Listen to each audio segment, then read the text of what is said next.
वो सारा का सारा वोट बाहर हो जाएगा। ओबीसी समाज को भी दुख है इस बात का, क्योंकि बाबा साहब ने ओबीसी समाज के सारे अधिकार बना करके दिए थे। तो कहीं ना कहीं अगले चुनाव में बीजेपी सत्ता से बाहर 100% हो जाएगी। क्या लगता है जिस संविधान की वजह से वो गृह मंत्री बने, तो बाहर से मुक्त हुए, क्या उनको संविधान की गरिमा का भी आभास नहीं है?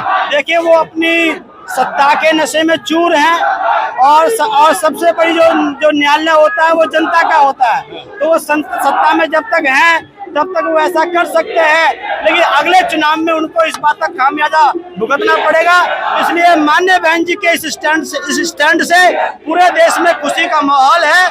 ऐसे लग रहा है कि जैसे बाबा साहब की विचारधारा को पुनर्स्थापित किया जा रहा है। क्या लगता है इस आंदोलन से कुछ फर्क पड़ेगा बीएसपी पे? और 100% फर्क पड़ेगा।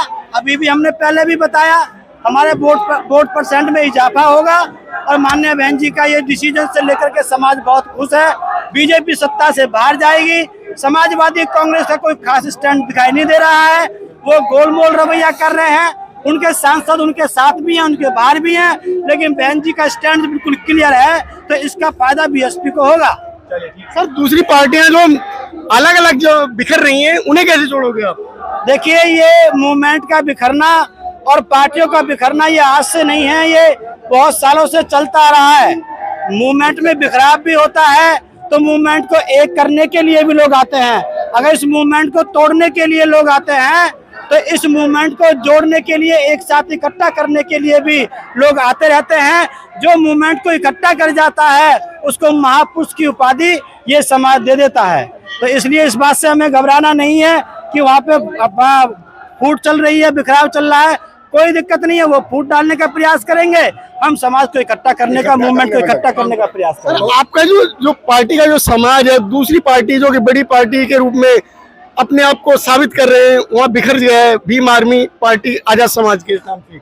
देखिए, अब मैं तो पूरे देश में घूमता हूँ। आपने नाम ही लिया अगर भीम आर्मी आजाद समाज पार्टी का, तो उसमें कहीं ना कहीं वो इन्फ्लुएंस में है, उनके प्रायोजित मैटर है।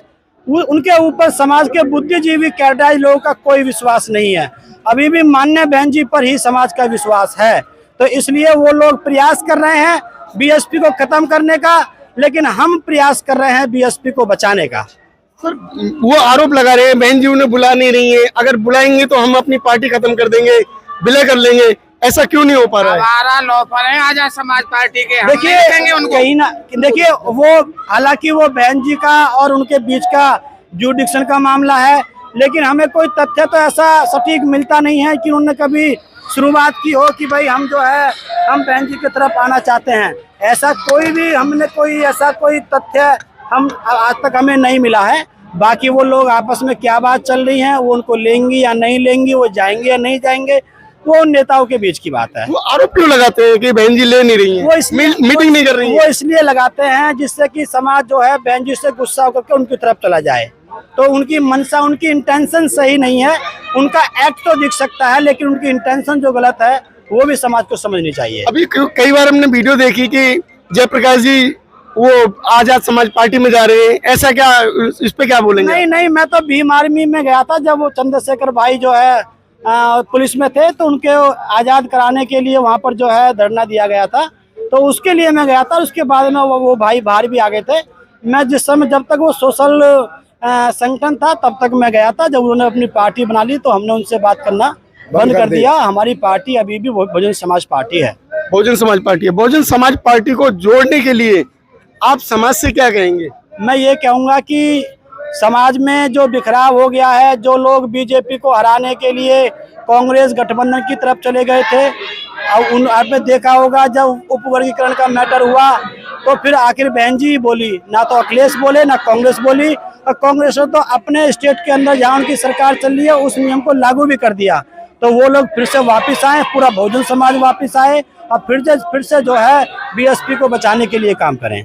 क्या चंद्रशेखर जी को बहन जी के पास आना चाहिए? अच्छी बात है भाई, तो समुंदर है बीएसपी, सभी लोगों को आना चाहिए। हम तो चाहते हैं कि वो भी आए, सभी लोग आए और मिल करके इस मूवमेंट को बचाएं। छोटी छोटी बातों में, ईगो फैक्टर में ना फंस करके। ऐसे सांसद कितने बने और चले गए, सांसद बनना कोई बड़ी बात नहीं है। हमारे क्षेत्र में एक बार टूटी बोलती थी बीपी मौर्य जी की, संगप्रिया गौतम जी की, वो भी कभी सांसद बना करते थे। सांसद बनने से आप मूवमेंट के मुखिया नहीं बन सकते हैं। जिस समय ये सांसद बना करते थे उस समय साहब कांशीराम गलियों में घूमा करते थे। जो व्यक्ति सच्चा होता है उसकी स्वीकृति लास्ट में जाकर के मिलती है, इसलिए ज्यादा उतावले पने में ना आए, इस मूवमेंट को बचाने के लिए काम करें। मैं उनसे भी अपील करता हूँ। नहीं, ऐसा नहीं है, बचाने के चक्कर में वो अलग से मतलब मूवमेंट चलाने के चक्कर में समाज ही बिखर रहा है। लेकिन समाज को बिखेरने में उनका भी नाम दर्ज हो रहा है ना। जैसे आरपीआई को तोड़ने में जिन लोगों ने आरपीआई को खत्म करने का काम किया वो सब नेता खत्म हो गए, लेकिन साहब कांशीराम ने आरपीआई को बचाने का काम किया। साहब कांशीराम को जो है स्थापित कर दिया गया समाज के द्वारा। ऐसे जो बीएसपी को खत्म करने का प्रयास करेंगे, काम करेंगे, वो सभी लोग खत्म हो जाएंगे। हम बीएसपी को बचाने के लिए काम कर रहे हैं, एक दिन ये देश याद करेगा। समाज आरोप लगाता है कि आरपीआई को अगर बचाना था तो फिर बहुजन समाज पार्टी क्यों बनाई साहब ने? वो परिस्थितियां और थी। साहब कांशीराम ने आरपीआई जब बीएसपी जब बनाई थी, जब पहले आरपीआई में खूब काम किया था, आरपीआई को बचाने का प्रयास किया था। जब आरपीआई नहीं बची तो तब साहब कांशीराम को विकल्प देना पड़ा था।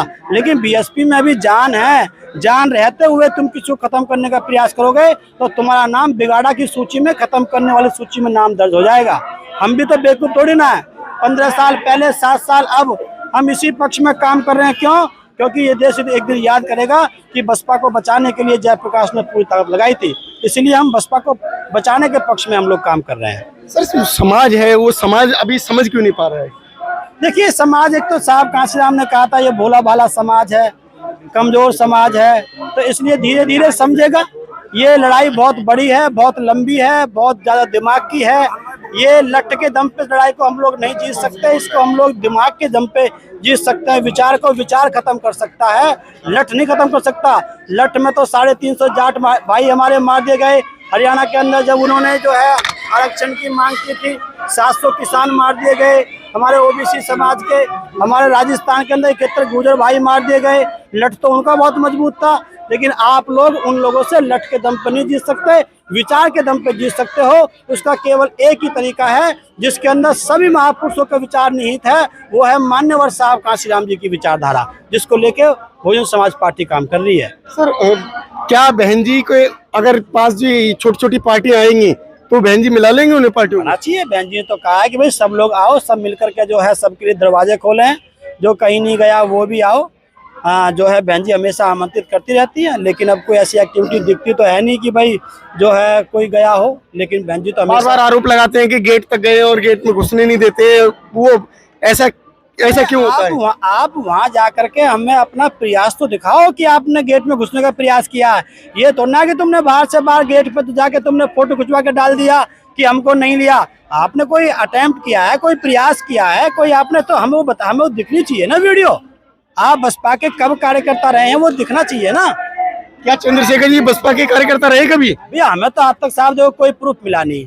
हमें उनका उसका भी मिला है, बजरंग दल का मिला है, एबीवीपी का मिला है, समाजवादी पार्टी का मिला है, कांग्रेस का मिला है, प्रूफ सब नेताओं से मुलाकात मिली है। लेकिन बीएसपी का हमने आज तक कोई ऐसा प्रूफ देखा नहीं है। कोई छुपा हुआ होगा तो कभी हमारे सामने आएगा, लेकिन आज तक पब्लिकली में ऐसा नहीं हुआ है कि वो कभी कार्यकर्ता रहे हैं। चंद्रशेखर जी को कुछ कहना चाहेंगे? मैं तो उनसे अपील करूंगा कि भाई इस मूवमेंट को बचाओ, ईगो के चक्कर में आपको नहीं फंसना चाहिए। इस पार्टी को बचाने के लिए काम करो, इस मूवमेंट को बचाने के लिए काम करो। बचाने वालों में तुम्हारा नाम दर्ज होगा तो समाज तुम्हें याद रखेगा। और अगर तुम बसपा को खत्म करने में अपना नाम दर्ज करा लोगे तो बहुत लोग आए, उदित राज, पासवान, अठावले, तमाम ऐसे लोग आए और कितने चले गए। सर, ये जो युवा है, युवा को तोड़ रखा है अपनी बहुजन समाज पार्टी से। ये युवा जो है ना अनकैडराइज है। जब से साहब कांशीराम हमारे बीच से गए हैं तो ये कैडर बंद हो गए हैं। तो जैसे जैसे इन बच्चों के अंदर समझ आएगी वैसे वैसे उसको लेफ्ट करते हुए चले जाएंगे। सर, कैडर फिर कब चालू करोगे आप? कैडर चल रहे हैं लगातार। मैं अभी हमारा प्रयास है कि हम लखनऊ के अंदर 1000 कैडराइज लोगों को इकट्ठा करने का, हमको साहब कांशीराम के जन्मदिन के उपलक्ष्य में हमारा प्रयास है। पहले हम लखनऊ में 1000 लोगों को इकट्ठा करेंगे जो कैडराइज लोग हैं। उसके बाद में हम दिल्ली के अंदर 5000 लोग इकट्ठा करेंगे, फिर 25000 और 1 लाख। 2027 तक 1 लाख मिशनरी कार्यकर्ता को इकट्ठा करने का हमारा प्रोग्राम है हमको। क्योंकि अगर हम नए कैडराइज बनाएंगे उसमें हमें समय लग जाएगा। तो जो कैडराइज हैं उनको एक साथ जोड़ करके फिर उनको कैडर पे के जो उनको लगा करके उनकी ड्यूटी वो लोग निभाएंगे तो हम जल्दी इस मूवमेंट को खड़ा कर सकते हैं।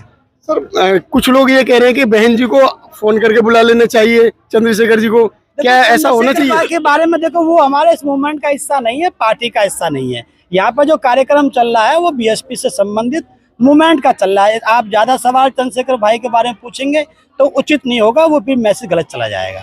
ओके सर, धन्यवाद। हाँ जी।